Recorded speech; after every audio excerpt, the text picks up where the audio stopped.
amigas y amigos de Todo por Amor. Nos acercamos hoy al capítulo 6 de nuestro libro Jesús, una aproximación histórica de Antonio Pagola, que se titula Curador de la vida. En este capítulo se nos habla de dos grupos de personas, los enfermos y los endemoniados. En tiempos de Jesús había muchos enfermos, y son enfermedades de países más bien que hoy tildaríamos de subdesarrollados.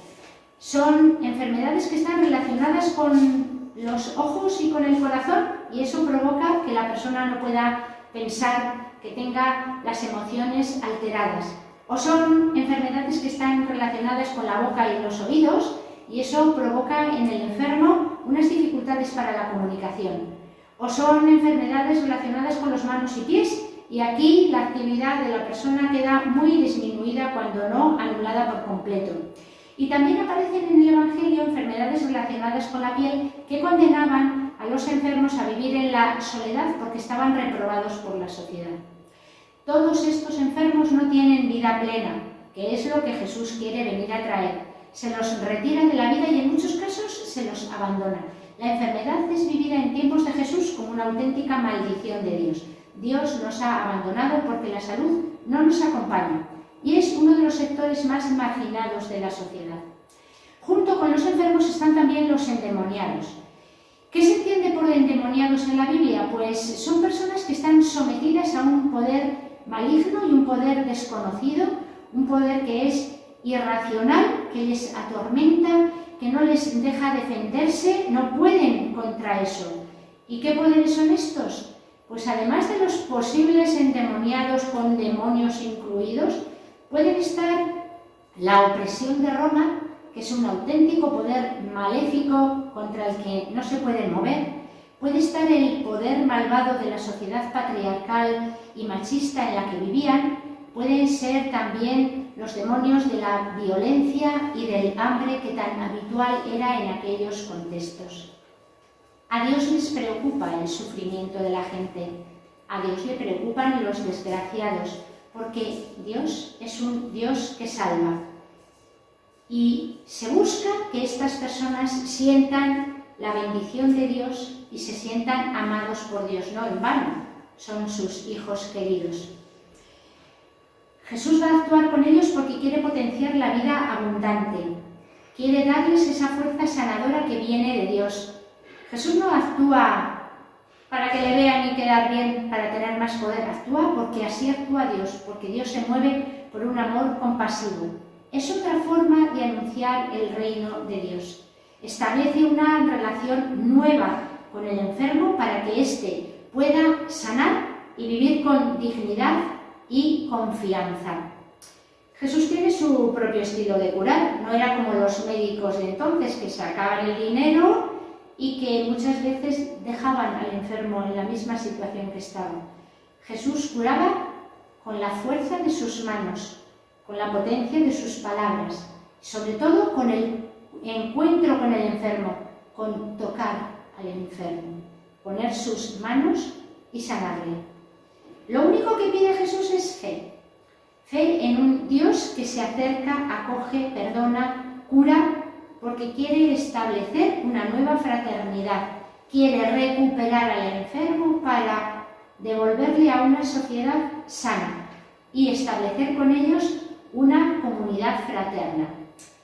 Las curaciones que aparecen en el Evangelio son ni más ni menos que signos de la misericordia y del poder de Dios, una forma de hacer presente ya el reino.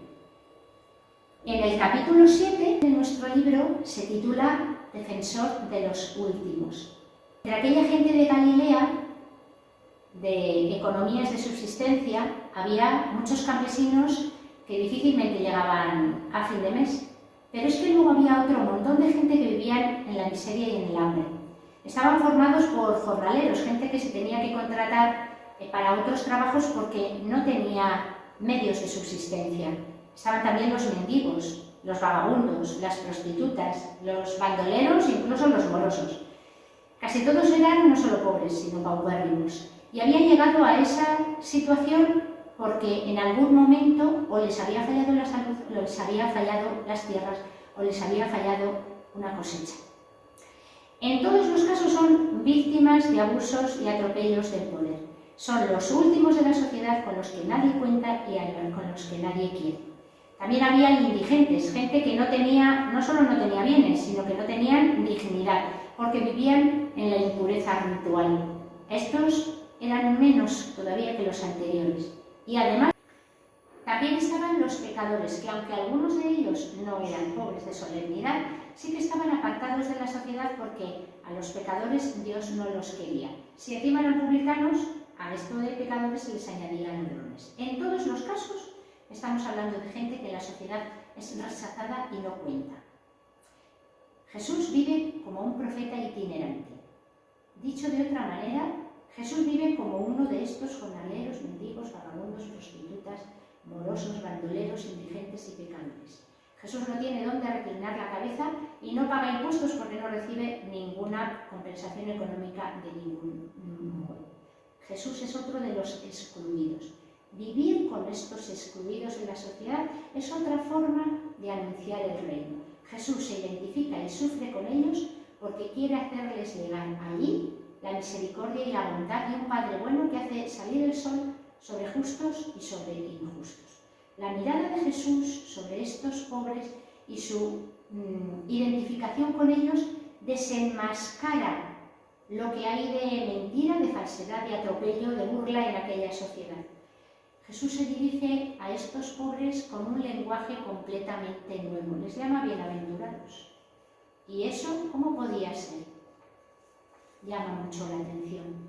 Restablece su dignidad porque son víctimas de abusos y de atropellos. Y Dios no quiere de ninguna manera que sus hijos vivan sometidos por los demás. En el capítulo 25 del Evangelio de San Mateo, cuando se habla de la escena del juicio final, Jesús se va a poner al lado de aquellos que restituyen a estos necesitados sus derechos más fundamentales. Dicho de otra manera, se les da de comer, se les visita, se les cura, se les proporciona una ropa. Todos estos son los que van a recuperar la dignidad porque Dios es amigo de los pobres. Esto es lo que tiene que hacer un profeta del reino, esto es lo que hace Jesús, para hacer presente el reino aquí y lo que se nos invita después como comunidad cristiana a hacer, compadecernos y remediar al hermano, es el nuevo camino de acceso a Dios que instaura Jesús. Jesús se acerca a los pobres con respeto y a los pecadores con amistad y simpatía.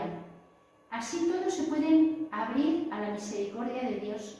Todos podemos acoger el perdón que Dios nos ofrece, porque el perdón de Dios es un perdón incondicional para todos.